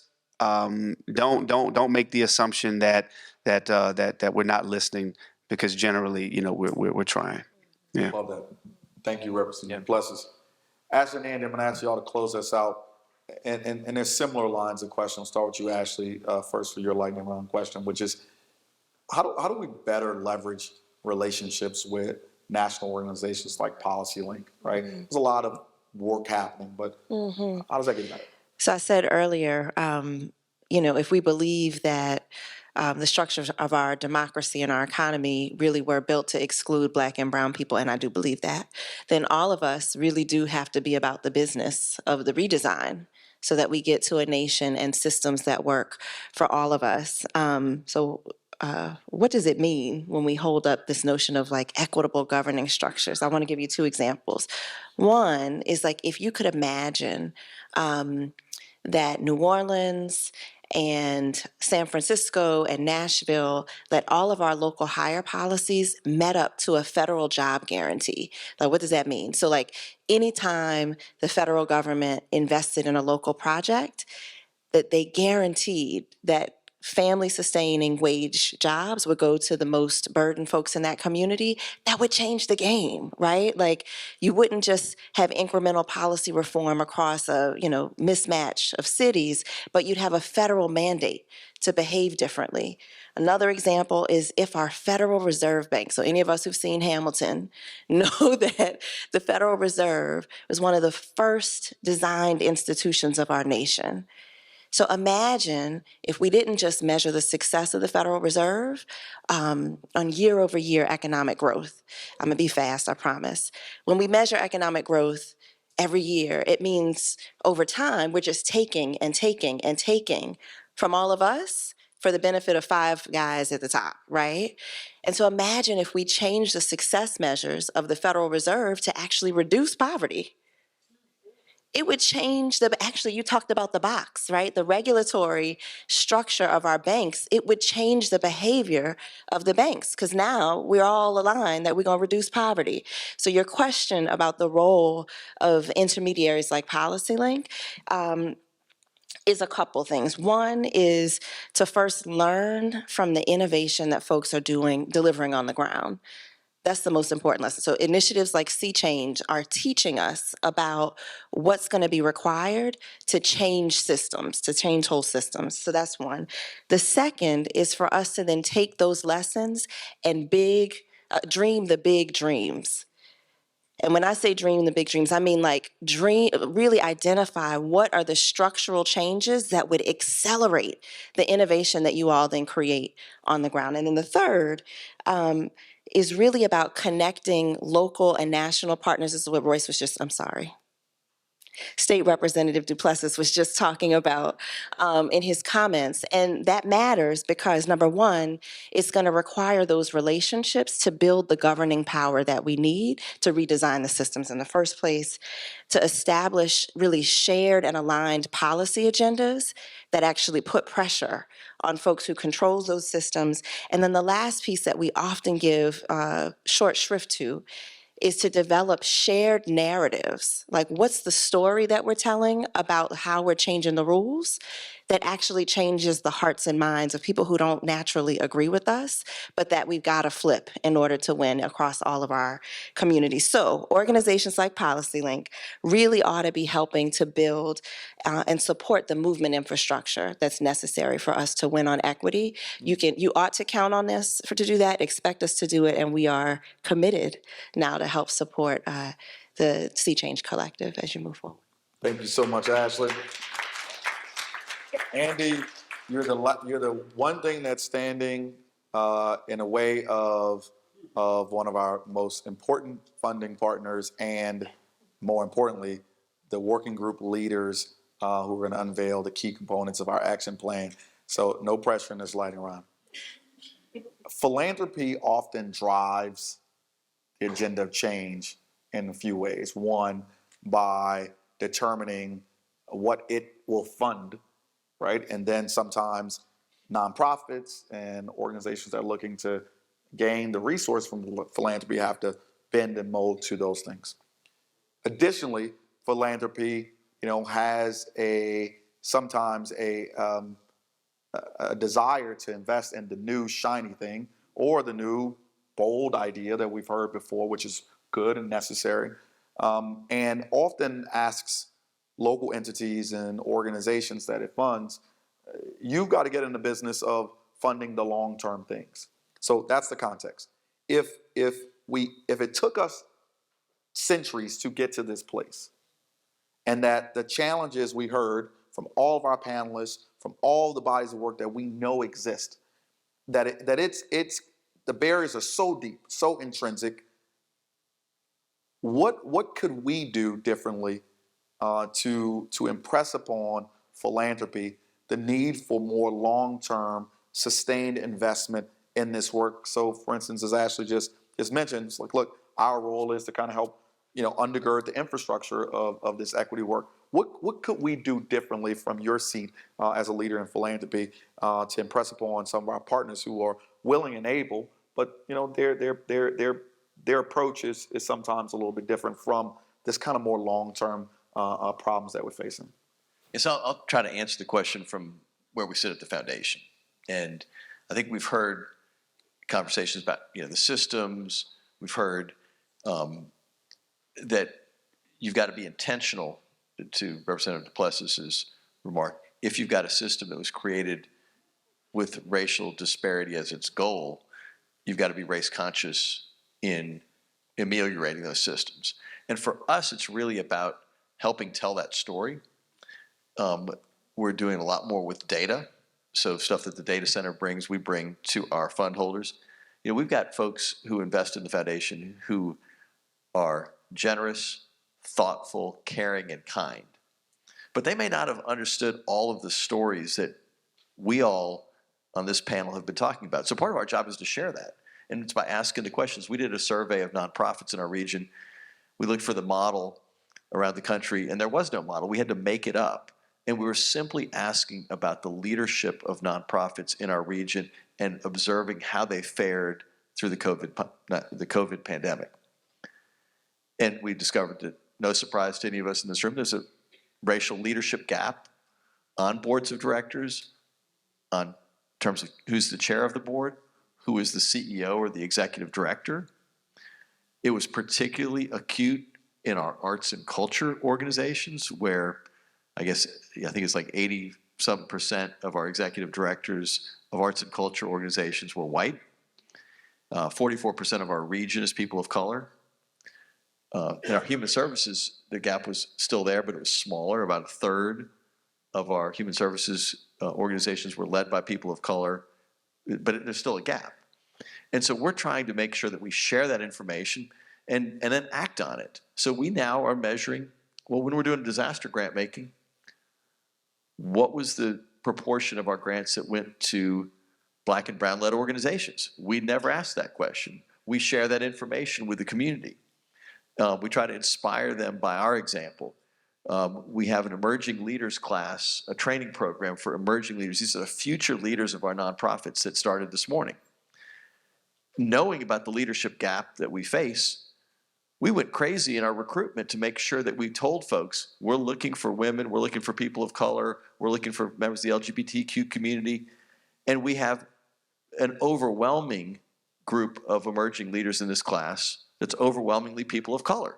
That's going to help us invest in the future of changing that outcome. And so I think it's really our job at the Community Foundation is to help share that data with folks who are open to the conversation about how we change our community, and then recognizing that, again, as Lamar said earlier, if we're focusing on those who are most vulnerable in our communities and we help address their challenges so that they can fish instead of receive fish, we're going to be able to change our communities for the better for everybody. And that's what we're trying to do.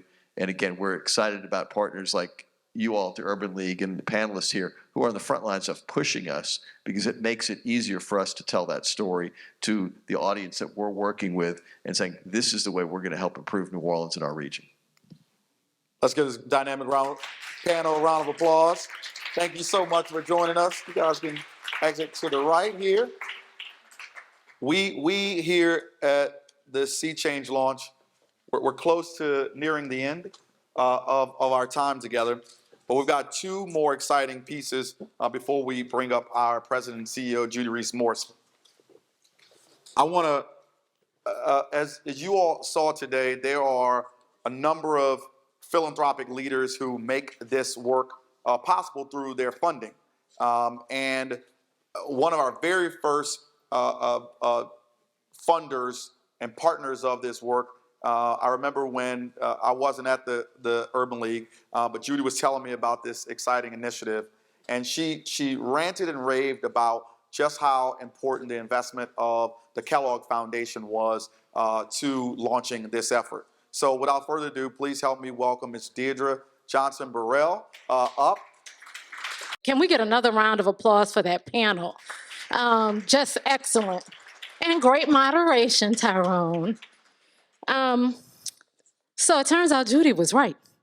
So when she got up here, she said, good evening, and we were like, and she said, we will be yelling and clapping and et cetera as the day went on. She was right. And I say that because I'm full, right? Like I literally had to sit there and contain myself because this is the freedom dream. We are literally laying out the freedom dream. So I just want to say thank you, Judy. Thank you for the opportunity. We didn't have to be up here. I was fine to just sit on the side. But I want to thank you for both the work and the opportunity for this space. So who am I? I am Dr. Deirdre Johnson Burrell, Senior Program Officer with the W.K. Kellogg Foundation. I get the great gift of leading our place-based work right here in my hometown. And it is my honor to both bring greetings from the Kellogg Foundation and sharing our support of the Sea Change Collective and celebrate this launch event. We never stand alone, and so I want to acknowledge my predecessor, who is not here, Ms. Christy Wallace-Slater, who ensured that this work was on our radar screen so that it could be funded and we could be here. I want to also just celebrate the Urban League of Louisiana, the Data Center, the Hispanic Chamber of Commerce, Evans James Consulting, and the many partners who contributed to this work. So who is the Kellogg Foundation? In 1930, breakfast cereal innovator and entrepreneur Will Keith Kellogg founded the W.K. Kellogg Foundation, saying, use the money as you choose, as long as it promotes the health, happiness, and well-being of children. And so for the past 92 years, that has been our North Star, lasting change for children. But we know that in order for children to thrive, their families need economic opportunity to be able to provide for them, and they need equitable places to grow.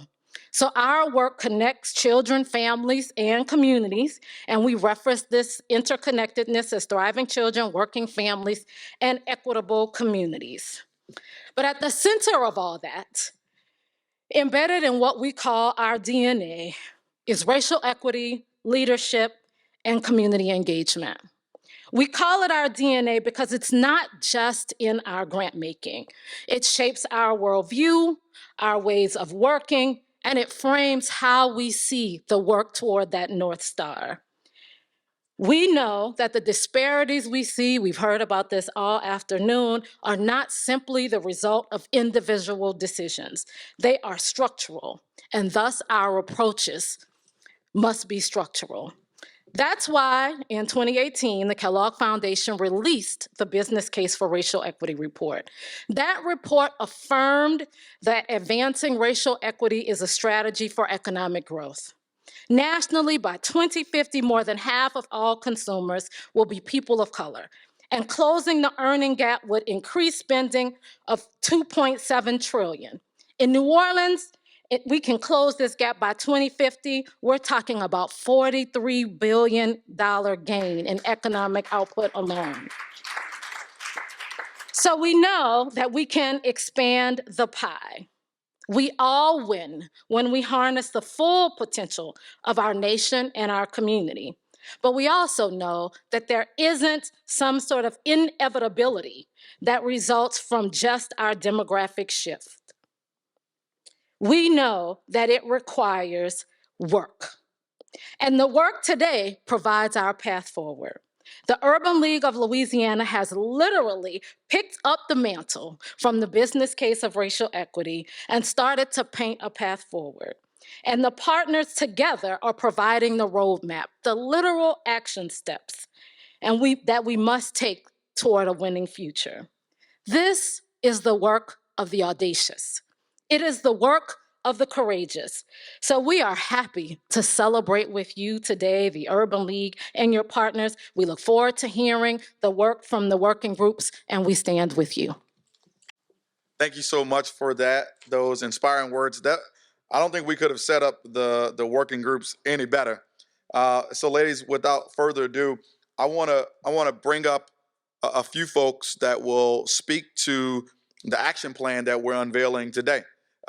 This action plan was something, as Judy said earlier, was built over an 18-month period of time by dozens and dozens of experts, nationally and locally, primarily locally, all throughout the region, diverse sets of backgrounds and experiences. And we've got 3 separate groups that are going to present from those 3 groups. We have before you an action plan that's being unveiled today that says that the best way to close the racial wealth gap over time in this region, particularly for Blacks, Hispanic, and Latinos, is to focus on improving homeownership, business growth, and increasing wages and income. And as I said before, we have been blessed to benefit from the expertise of incredible minds that have been laboring to help us come up with the right set of initial prescriptions that will put us, as Deirdre perfectly said, on a pathway to closing that racial wealth gap. So without further ado, to kick us off, representing our business and entrepreneurship working group, Miss Lindsay Navarro, that leads El Centro. Wow, that was great, right? Okay, I'm extra tiny, but I powered up just for this. First of all, as founder and executive director of El Centro, it was an honor to have been invited to be a part of the working group. Saying executive director feels like I'd like to say I'm very distant from the work, but the reality is I'm about as close to the work as it can be. So the importance of bridging the gap for our community is key, especially in entrepreneurship. Latinos are extremely entrepreneurial, and their ability or the necessity to access capital licensing and permits to grow those businesses so they can create not only businesses for themselves, but for their families, their friends, and community around them is key. I'd like to start by thanking those members of the working group on behalf of the Sea Change Collective. First of all, Norman Barnum, who couldn't be here with us, of the the New Orleans Business Alliance. I'd like to also thank Daphne Barnes of the Greater New Orleans Inc. of GNO Inc., Jasmine Brown of GNO Inc., Andrea Chen from Propeller, Damian Clark also from Propeller, Classy Duncan from the Urban League of Louisiana, Adele London from Propeller, Mayra Pineda from the Hispanic Chamber of Commerce of Louisiana, John Renthrope, who was then representing Cajun Fire Brewing Company and now is representing the Black Chamber of Commerce, Anthea Smith, Jefferson Parish Economic Development Commission, and Todd Whaley from the St. Tammany Corporation. Hearing their voices as a part of this conversation, I mean, it was robust, and it felt like the time spent together was never ending in a good way. So overall, an overview of the various outcomes. During the planning phase of the collective's work, the Sea Change Collective Steering Committee identified the following outcomes that we wanted to achieve in closing the racial wealth gap within the region. The first of these outcomes was to increase the profitability of Black, Hispanic, and Latino-owned businesses in stable industries. The second outcome was to increase Black, Hispanic, and Latino-owned businesses with actual employees. We crafted a few strategies, and the reality is there were 9. I think I'm only allowed to share 3. You can read the rest. The first was actually to increase access to no or low risk capital and financing resources. This was something you saw here at the panel. I think it's astounding. It's like only 10% of Latino-owned businesses who apply for capital are actually eligible for capital or qualify. And so we saw this as key to being able to grow and hire new employees. The second was to incentivize partnerships between lead firms and Black and Hispanic and Latino-owned businesses to leverage private sector purchasing power. So creating collectives for those to come together and be able to purchase together. And the third strategy was to reduce barriers to business ownership, specifically for non-English speakers and non-citizens. And to speak to this, we can really do this by advocating for translating the actual systems where people apply for occupational permits and licenses. This can go from, I mean, it really ranges, right, from the parish level, the city level, even to those organizations that are providing the certifications, like the Louisiana Licensing Board of Contractors, or the group that's licensing estheticians and cosmetology, so on and so forth. I witnessed this today, the need for this accessibility. It tends to be a barrier for our small businesses to be able to operate legitimately. Once they're operating legitimately, the sky's the limit, right? We can employ others and create more opportunities. And so these are just 3, again, to name of 9. So we're looking forward to continuing this work, continuing the discussion, and we hope that those of you in the community here who serve this group, who are working with small businesses, are willing to join in these efforts, share what you're doing so that we don't have to recreate the wheel. Lindsay is amazing. Thank you so much for your leadership, Lindsay. To share the awesome ideas that came from our homeownership working group. Let me just tell you, this was actually my, not that I didn't like all the working groups, but the homeownership working group was full of lots of energy, incredible, bold ideas.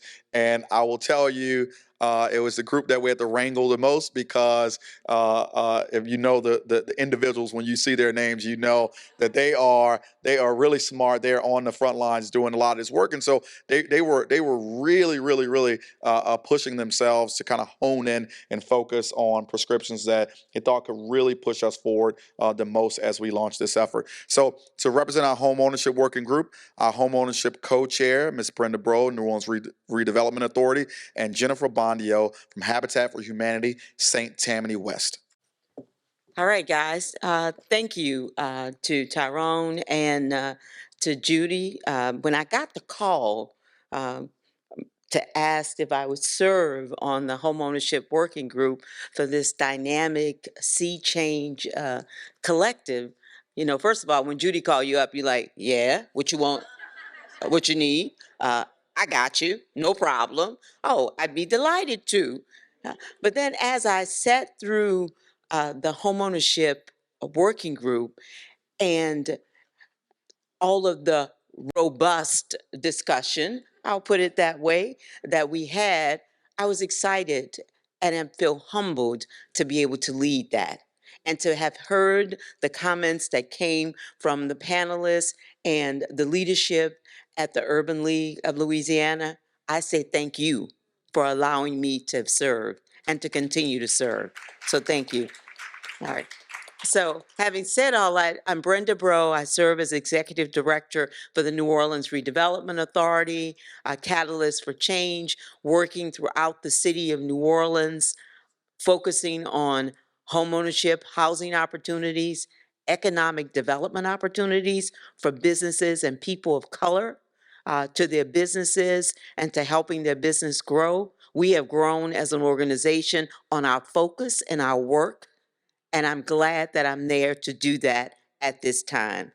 So having said that, I'm here with one of my partners in crime here. But I'd like to take an opportunity to just hold up some of the members of the homeownership working group. Again, when I say robust, that's an understatement about our discussion, but that speaks to the passion that all of us have in this work that we do each and every day. It's not for the faint of heart. It's not because we want somebody to pat us on the back, but to say thank you. It's because we believe in the work that we do. And it's the work on this ground, speaking of homeownership, that changes people's lives, their trajectory, and all of the rest of their families' trajectory for centuries to come.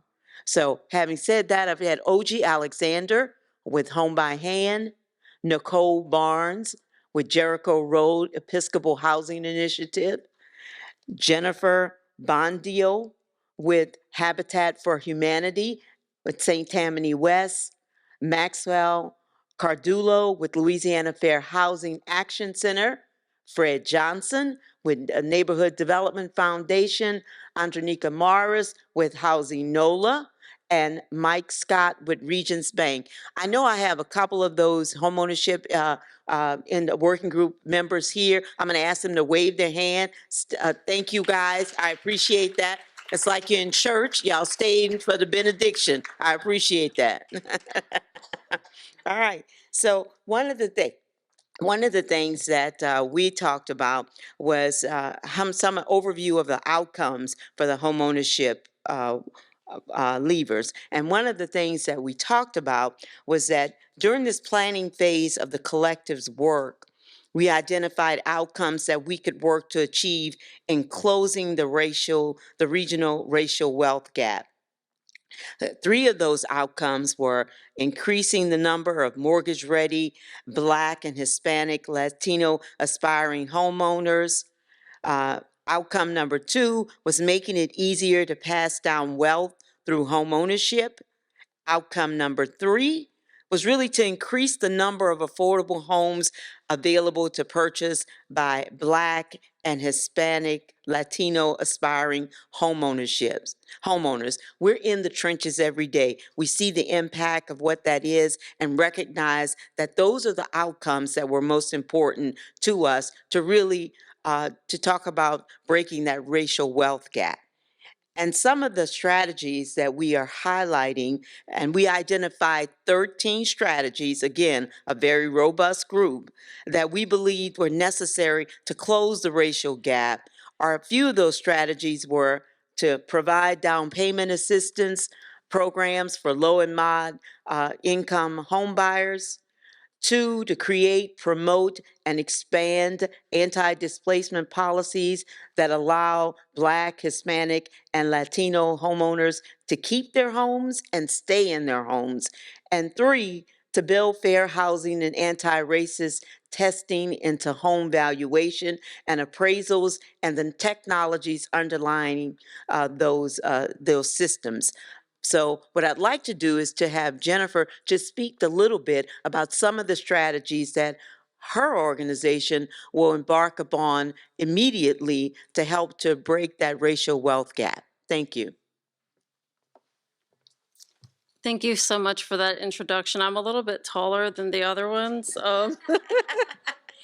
First of all, I am so excited about this work.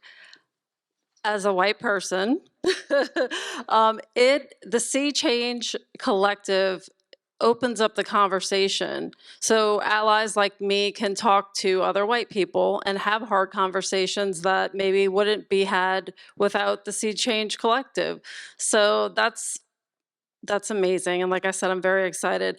I have prepared some words as well. As I said before, I'm from Habitat for Humanity. Our vision is a world where everyone has a decent place to live. As a HUD-approved housing counseling agency, our vision is to improve lives and strengthen communities to deliver on America's dreams. We accomplish our vision by building homes, offering affordable lending products, partnering with down payment assistance programs, and providing housing counseling and education. We know home ownership is a pathway to wealth, financial security, and stability.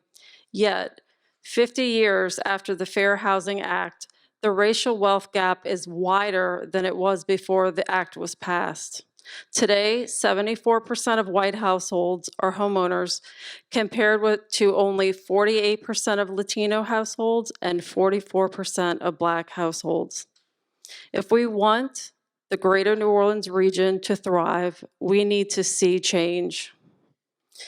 It's been a great honor to participate in the Sea Change Collective and witness dedicated, affordable housing professionals and advocates tackle the Black, Hispanic, and Latino wealth gap with intellect, passion, and grace. During our meetings, we developed 13 strategies with 29 corresponding activities that we believe are pivotal to close the wealth gap. Our affiliate will take immediate action on several activities identified by the work group, and I would like to talk about one of those today. The strategy that we're going to address is make estate and inheritance planning more accessible and affordable.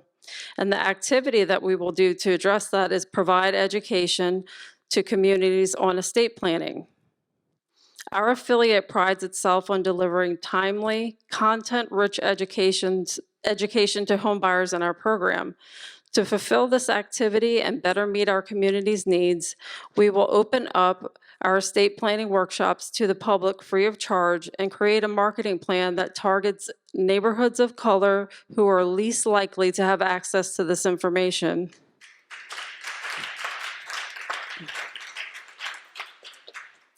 Estate planning is planning your legacy. Without a will, the state of Louisiana decides your legacy based on a traditional family. Many of us do not have traditional families. By planning, we can be thoughtful and strategic about how wealth is passed down. This includes education on how to set up beneficiaries on bank accounts and other financial instruments, and entering real estate into trust. This education will make estate and inheritance planning more accessible and help close the wealth gap by empowering people of color to pass on their wealth to the next generation. That's another example of a very clear action being taken by a partner in this effort, and we're very, very, very excited for that. And to give us our final presentation from the group that worked on wages and income, another fiery group, Mr. Jan Moeller of the Louisiana Budget Project, and Sunil Vulavaso, who leads workforce development for the city of New Orleans. Everybody, it's just such an honor to be here. And before I start talking about the work of our excellent working group, I just want to thank Judy and her team for supporting this process. Judy is a friend of longstanding, a partner in this work. and also our landlord at our office in New Orleans. So we're just grateful to the Urban League. We're grateful to the members of the working group. You can see their names up here. And what I loved about the working group is that we had folks from policy, we had folks from government, we had folks from nonprofit sector who did direct service work, and we had folks from the business community. And I want to talk about, that the collective part of the Sea Change Collective, because I think that's really what's key. Our task was talking about wages and income. The overall work of this effort is to erase the racial wealth gap. And the racial wealth gap, of course, is a result of hundreds of years of policy choices. But it happened because the income gap over time created the wealth gap. So you can't close the wealth gap without closing the income gap and the wage gap. And so we looked and we all brought our expertise to bear. And we realized, as many mentioned before, we kind of know the solutions. We need a higher minimum wage. We need to do a better job of getting people into good quality jobs. We know the value of tax credits for working families and making those tax credits available to more people. But what it really is going to take is the collective will to do this. And so you can see again the outcomes that we decided on here, and you can read them for yourselves. But what I really took away from this work and the work of our working groups, we sat there, we had spreadsheets that we worked with, and one of the things we were all asked to do is to talk about who else can we bring into this work to move this forward. And I was speaking with Judy right before we came on, and we said, this doesn't feel like the end. This feels like the end of the beginning, because the collective work of this group to really drive wage and income growth in the New Orleans region is going to take a statewide approach, and it's going to require the members of this working group and the people that we know within our respective networks, whether we're influential in policy or the business community, or we do direct service work. It's going to take all of us working together to achieve these policy changes, because we didn't get here overnight, and it's going to take a collective effort to get us where we need to go. So with that, I will talk to our partner in crime. Yes. Good afternoon, everyone. Tyrone, I know you were talking about me when you talked about firecrackers. Because you know me, I get in the room and I just start. But it is both a pleasure and an honor to be among such an esteemed group of people who more than understand the plight of historically marginalized populations, but are committed to serving our Black and brown people with the dignity and respect they deserve, and providing them with opportunities they so desperately need. Some of the strategies and activities that we decided upon in our working group were already happening in the city of New Orleans. For example, the Generational Income Pilot Program, where we're serving opportunity youth. Another one is HRNOLA and the Living Wage Ordinance, which we're implementing in city-funded projects. I would be remiss if I said that this was happening under this administration. So I want to give a shout out to Ashley Gardier, who was the author of the HRNOLA and Living Wage Ordinance.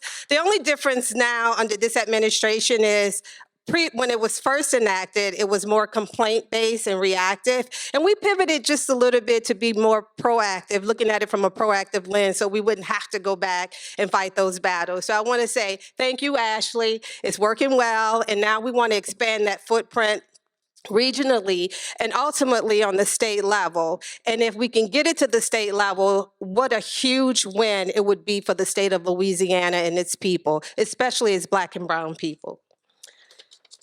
One of the activities that we started talking about early during the pandemic was holding employers accountable, creating a registry, a public registry, where we are highlighting those employers who understand the importance of treating their employees with the dignity and respect, providing them with a living wage. And I know just for conversation purposes, right now it's $15 an hour, but Mr. Gardier stated, we needed at least 34. But just for conversation purposes, we're going to say $15 an hour.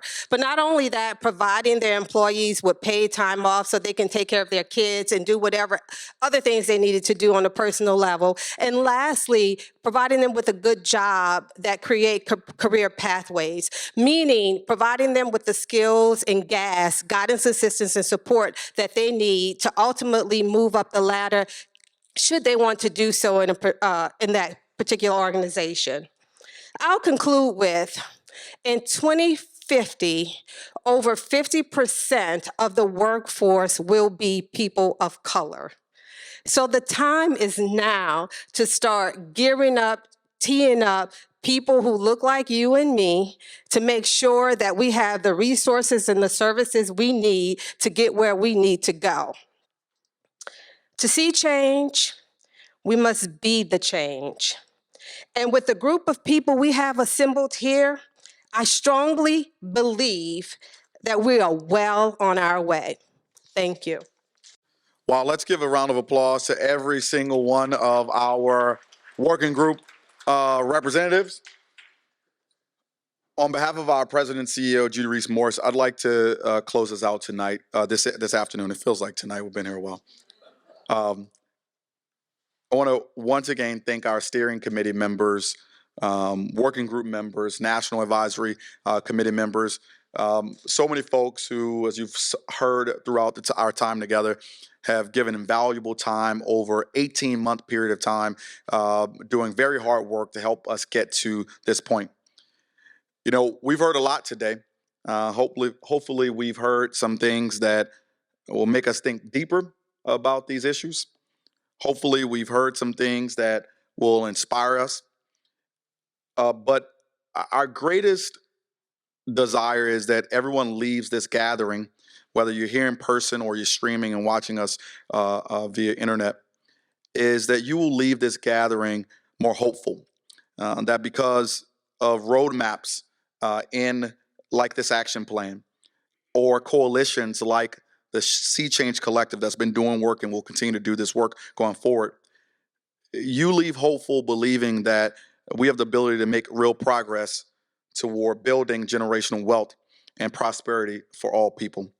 By closing the racial wealth gap and giving those who have too often been locked out real access and meaningful tools to increase wages, own homes, pass those homes down to future generations, and as so many have said, grow businesses to build wealth.